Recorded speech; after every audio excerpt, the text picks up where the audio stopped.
Karibu katika taarifa zetu kuu za mchana wa leo kupitia media yako unayoiamini Congo Post News, sauti ya ukweli kutoka moyo wa Afrika ya Kati. Mimi ni mtangazaji wako Idi George. Katika vichwa vya habari vya mchana wa leo, watu 17 wauawa katika shambulio baya iliyohusishwa na waasi wa ADF katika kijiji cha Alima, eneo la Mambasa. Nyumba, maduka pamoja na hoteli ziliteketezwa kwa moto huku watu kadhaa wakiripotiwa kupotea.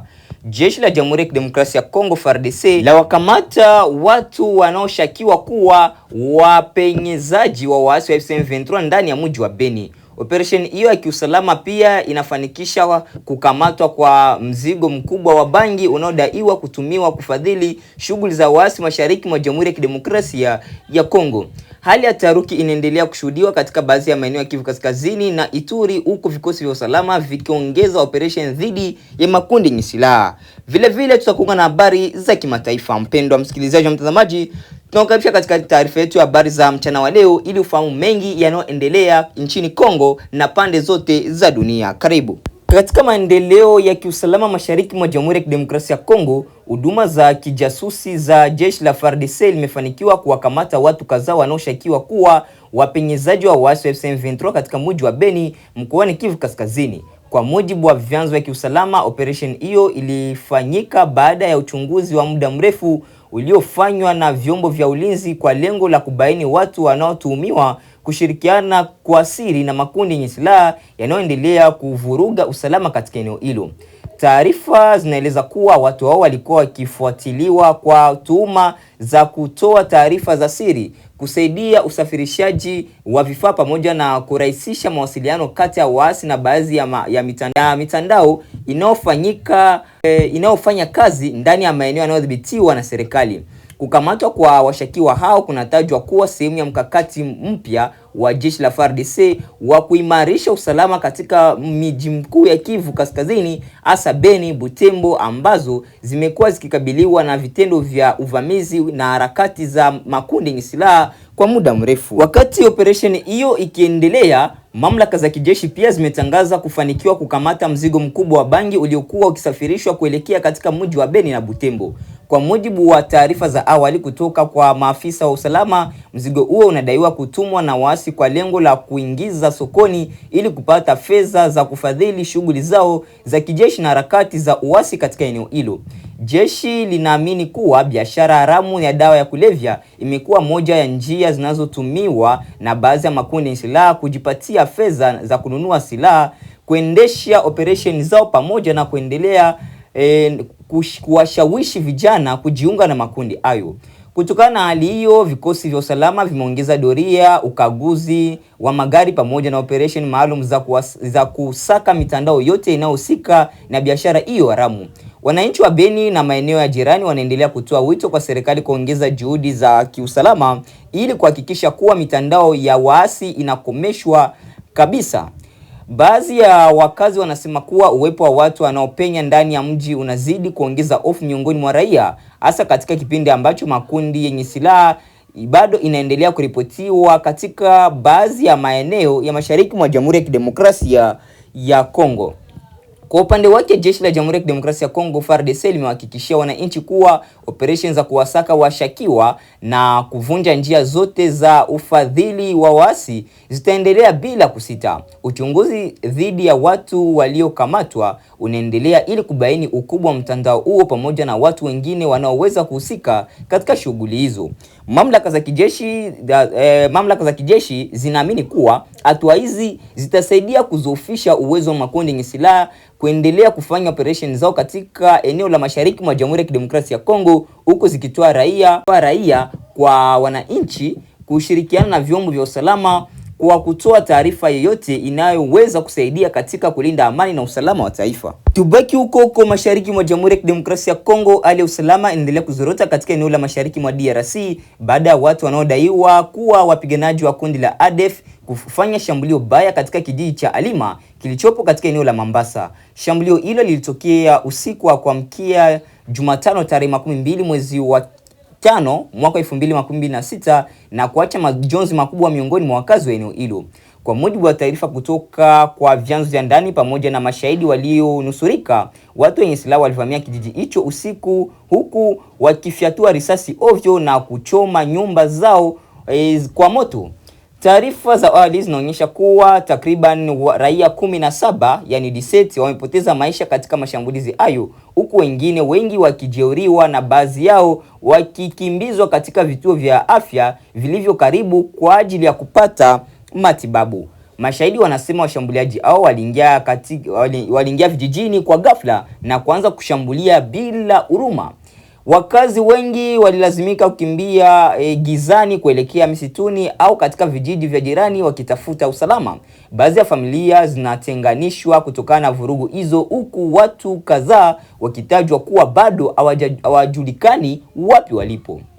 Mbali na vifo vya wananchi, mashambulizi hayo yamesababisha uharibifu mkubwa wa mali. Nyumba nyingi zimechomwa moto, maduka yameharibiwa na bidhaa kuporwa, huku hoteli moja ya eneo hilo nayo ikiteketezwa kwa moto.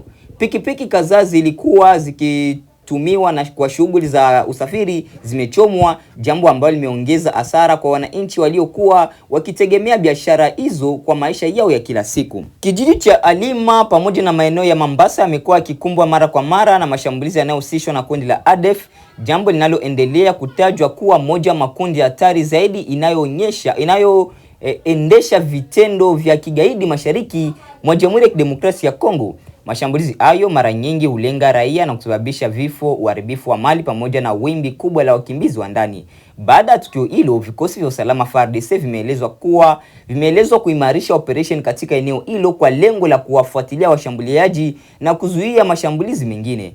Hata hivyo, hali ya hofu bado imetanda katika vijiji vya karibu, huku wananchi wakihofia kurejea majumbani mwao kutokana na tishio la usalama linaloendelea. Mashirika ya kiraia katika eneo la Ituri yametaka serikali kuongeza ulinzi kwa wananchi na kuimarisha uwepo wa jeshi katika maeneo yanayokabiliwa na mashambulizi ya mara kwa mara. Viongozi wa kijamii pia wameeleza masikitiko yao kutokana na kuendelea kwa mauaji dhidi ya raia wasiokuwa na hatia, wakisema kuwa wananchi wamechoka kuishi katika mazingira ya hofu. Wakati uchunguzi ukiendelea kuhusu ukubwa wa mashambulizi hayo, juhudi zinafanywa kuwatafuta watu waliopotea pamoja na kusaidia familia zilizoathiriwa kwa kupitia kitendo hiki au tukio hilo. Wananchi wanaendelea kutoa wito kwa serikali na jumuiya ya kimataifa kuchukua hatua madhubuti ili kurejesha amani katika maeneo yanayoendelea kukumbwa na machafuko mashariki mwa Jamhuri ya Kidemokrasia ya Kongo. Baada ya kusikiza taarifa zetu za habari toka sehemu mbalimbali mashariki mwa Jamhuri ya Kidemokrasia ya Kongo, basi acha nikuunge moja kwa moja na habari za kimataifa. Karibu ndugu mpendwa msikilizaji na mtazamaji za ulimwengu. Kwanza ni habari hizo kwa ufupi. Msomaji wako mchana huu ni mimi Jacob Safari. Marais Xi na Putin wasifu uhusiano wa nchi zao katika mazungumzo Beijing. Iran yaonya vita vitavuka mipaka ya Mashariki ya Kati iwapo itashambuliwa. Na bodi ya Trump yataka Hamas kusalimisha silaha. Habari kamili. Beijing. China na Urusi zimeonyesha kuimarisha ushirikiano wao wa kimkakati baada ya viongozi wao Xi Jinping na Vladimir Putin kukutana Beijing mazungumzo muhimu kuhusu biashara, nishati na siasa za kimataifa. Rais Xi amesema mataifa hayo yanataka mfumo wa dunia wa haki zaidi, huku Putin akisisitiza kuwa Urusi itaendelea kuwa msambazaji wa kuaminika wa nishati licha ya vikwazo na migogoro ya Mashariki ya Kati. Mkutano huo umevutia macho ya dunia baada ya ziara ya hivi karibuni ya rais wa Marekani Donald Trump nchini China. Moja ya ajenda kuu ni mradi wa bomba la gesi la Power of Siberia 2 umejadiliwa kwa zaidi ya miaka 10, ingawa bado kuna tofauti kuhusu bei ya gesi. Kremlin imesema zaidi ya makubaliano 40 yanatarajiwa kusainiwa, jambo linaloonyesha kuwa ushirikiano wa China na Urusi unaendelea kuimarika licha ya shinikizo la vikwazo vya magharibi ya Moscow kutokana na vita vya Ukraine. Tehran. Jeshi la walinzi wa mapinduzi ya Iran limetoa onyo kwa Marekani na Israel likisema kuwa vita vya Mashariki ya Kati vitaongezeka zaidi ikiwa mashambulizi dhidi ya Iran yataanza upya. Katika taarifa yake, jeshi hilo linalojulikana kwa kifupi kama IRGC limesema Iran bado haijatumia nguvu zake zote za kijeshi yaliyofanywa na Marekani na Israel. Onyo hilo limekuja baada ya rais wa Marekani Donald Trump kusema kuwa Washington inaweza kuanzisha tena mashambulizi ndani ya siku chache kama hakutakuwa makubaliano ya kudumu ya kusitisha vita. Vita hivyo vilianza Februari 28 na kusababisha vifo vya viongozi wakuu wa Iran, akiwemo kiongozi mkuu Ayatollah Ali Khamenei, huku Iran ikijibu kwa mashambulizi ya makombora na droni katika maeneo mbalimbali ya Mashariki ya Kati. Waziri wa mambo ya nje wa Iran Abbas Araghchi amesema kurejea kwa vita kutaleta mshangao mkubwa zaidi, wakati juhudi za kidiplomasia za kusitisha mzozo huo zikiendelea. Unaendelea kuisikiliza taarifa ya habari za ulimwengu kutoka idhaa ya Kiswahili ya DW hapa mjini Bonn. Washington.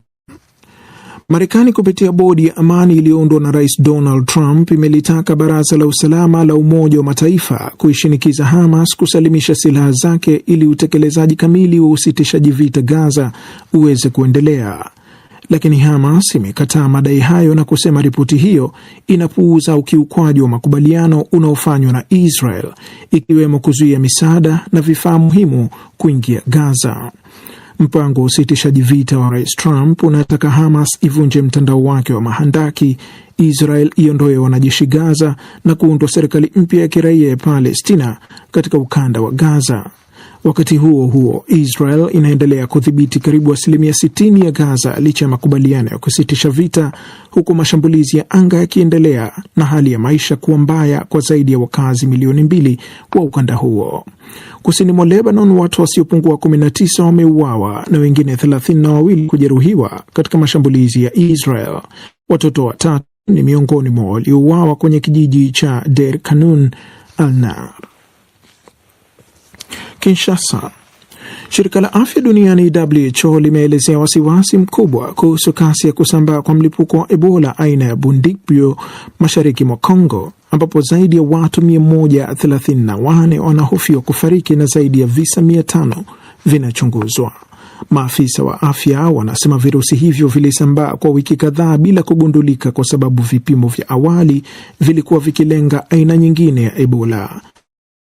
Hakuna chanjo wala dawa rasmi iliyothibitishwa kwa aina hiyo ya virusi. WHO imetangaza mlipuko huo kuwa dharura ya afya ya kimataifa, huku visa vikithibitishwa katika miji ya Bunia, Goma na maeneo mengine yenye idadi kubwa ya watu. Nchi jirani ya Uganda pia imeripoti visa 2, ikiwemo kifo mjini Kampala. Na hatimaye Taipei. Rais wa Taiwan Lai Ching-te amesema leo nguvu za kigeni haziwezi kuamua mustakabali wa kisiwa hicho kinachoitegemea pakubwa Marekani kwa usalama wake na kuizuia China kukivamia. Matamshi haya ya Lai, ambaye anaadhimisha miaka 2 tangu aingie madarakani, yamekuja siku chache baada ya rais wa Marekani Donald Trump kusema huenda uuzaji wa silaha kwa Taiwan ukatumika katika mazungumzo ya kutafuta makubaliano na China. Trump aliyasema haya baada ya ziara yake ya Beijing, ambapo Rais Xi alimshinikiza rais huyo wa Marekani asiiunge mkono Taiwan. Tunabaki huko huko nchini Kongo. Mvutano wa kisiasa unaendelea kuongezeka kuhusu uwezekano wa kubadilisha katiba mwaka 2006. Wakati Rais Felix Tshisekedi na chama tawala cha Union for Democracy and Social Progress wakisema katiba ya sasa inahitaji maboresho, upinzani na mashirika ya kiraia wanaonya kuwa hatua hiyo inaweza kufungua njia ya kuondoa ukomo wa mihula. Katika hatua mpya ya kupinga mpango huo, viongozi wa upinzani wameunda muungano mpya uitwao C64 wenye lengo la kuratibu kampeni dhidi ya kile wanachokiita jaribio la kubadili katiba kwa maslahi ya kisiasa. Mwandishi wetu wa Kinshasa, Biobe Malenga, anaripoti zaidi. Katika ukumbi uliokuwa umejaa na tahadhari ya hali ya wasiwasi mjini Kinshasa, viongozi wa vyama vya upinzani pamoja na mashirika ya kiraia walikusanyika kujadili mustakabali wa katiba ya nchi hiyo. Lengo kuu, kulinda sheria mama dhidi ya kile wanachokidai kuwa ni jaribio la kugeuza mfumo wa demokrasia wa nchi. Miongoni mwa waliozungumza ni wakili Nicolas Lenga, kada wa chama cha Anvol, ambaye alisema hatua za serikali zinazoonyesha mwelekeo wa kimabavu unaotishia misingi ya Jamhuri ya Kidemokrasia ya Kongo. tukiamini kwamba mwelekeo wa kimabavu ulioanzishwa na utawala wa Bwana Felix Tshisekedi kupitia mpango wake wa kubadilisha katiba ni kitendo cha uasi dhidi ya jamhuri na tangazo la vita kwa wananchi wa Kongo, tukifahamu kwamba mbele ya kashfa hii dhidi ya jamhuri na tishio hili dhidi ya utaratibu wa kikatiba, ni wajibu wa kila Mkongo kusimama ili kulinda katiba, demokrasia na mamlaka ya kitaifa. Kwa upinzani, msingi wa mapambano hayo unatokana na kifungo cha 64 cha katiba ya Kongo kinachowapa wananchi wajibu wa kumpinga mtu yeyote anayechukua na kutumia madaraka kinyume cha katiba. Viongozi wa muungano wa C64 wanasema wanataka kuhamasisha wananchi kulinda misingi ya demokrasia kabla hali haijazidi kuwa mbaya. Nicholas Lenga amesema hatua hiyo sio harakati ya kisiasa pekee, bali ni wito wa kizalendo kwa wakongomani wote wa ndani na nje ya nchi. Tunatoa wito rasmi kwa kila mkongomani kokote aliko kutekeleza wajibu wake kwa mujibu wa kifungu cha 64 cha katiba yetu kinachosema kila mkongomani ana wajibu wa kumpinga mtu yeyote au kikundi chochote cha watu wanaochukua mamlaka kwa nguvu au wanaiendesha kinyume na masharti ya katiba hii. Hata hivyo, wachambuzi wa siasa wanaonya kuwa mvutano huu unaweza kuongeza mgawanyiko mkubwa zaidi nchini humo. Wanasema mjadala wa katiba tayari umeanza kuamsha hofu kuhusu utulivu wa kisiasa kuelekea mwisho wa muhula wa sasa wa Rais Felix Tshisekedi. Mchambuzi wa siasa za Afrika ya Kati, Josephat Musamba, anaamini kuwa hatua hii ya kubadilisha katiba inaweza kuibua kipindi kigumu cha kutotabirika kisiasa iwapo hakutakuwa na mazungumzo ya kitaifa na maridhiano. Tumekuwa tunawaza kama ile pesa inasema hakuna wapinzani Kinshasa, lakini mambo imefanyika jana. Naona kama wanaendelea nayo up to them, lakini italeta shida huko mbele, italeta tena mafarakano Mkongo. Kwa sasa mjadala huo unaendelea kugawa maoni nchini Jamhuri ya Kidemokrasia ya Kongo. Wafuasi wa serikali wanaamini mabadiliko ya katiba yanaweza kusaidia kuimarisha taasisi za kitaifa na kuchochea maendeleo, huku upinzani ukisisitiza kuwa hatua hiyo ni tishio kwa demokrasia na utawala wa sheria. Biomalenga, DW, Kinshasa. Na asante sana Biobe Malenga kwa ripoti hiyo. Na ni hapo ndipo tunapohitimisha matangazo yetu ya habari za mchana wa leo, ikiwa ni tarehe 21 mwezi wa 5 mwaka wa 2026. Mpendwa wa msikilizaji na mtazamaji, acha tuendelee kutosha shukrani zetu za dhati kwa wote wanaoendelea kuchagua Kongo Post News kama kituo chao chema na bora cha matangazo. Niani mazungumzo ya kila siku ni kuhakikisha tunaletea habari sahihi tena kuaminika, vile kwa muda muafaka. Asante, basi tukutane katika taarifa zetu za habari za jioni.